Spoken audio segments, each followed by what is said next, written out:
Okay, today we started talking about the differential description of mass conservation. And the idea here is that we're going to consider a control volume and then take the limit as that control volume gets very, very small. So our control volume is set up as just an idealized sort of cube. And then we think about the fluxes that are crossing these faces.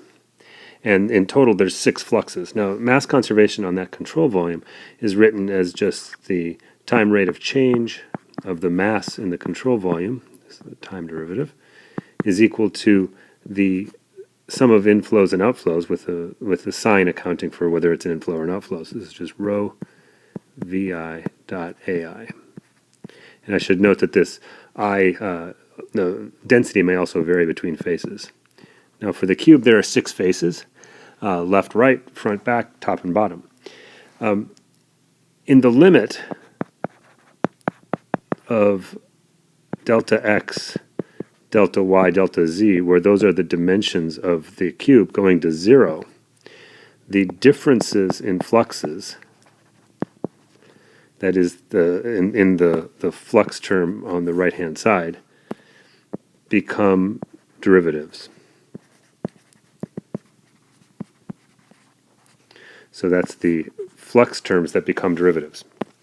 Won't go through the whole derivation here. It would take much too long.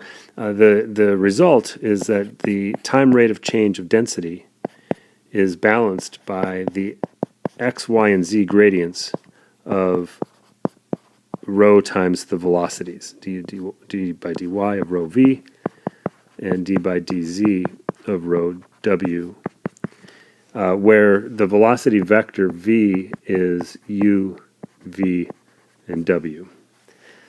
So we have a time derivative, and we have 3 spatial derivatives, which the spatial derivatives are what come from the flux terms. The time derivative, of course, just comes from the time derivative term that begins in the control volume-based approach. Now, for constant density,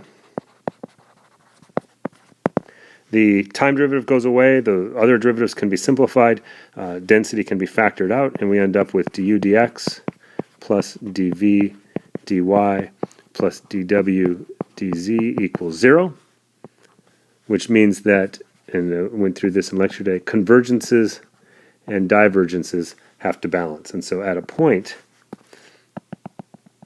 in a small volume, inflows and outflows balance. So if you have a net inflow in one dimension, here say in the x dimension, net inflow in that dimension requires a net outflow in the other dimensions, either in z or in y.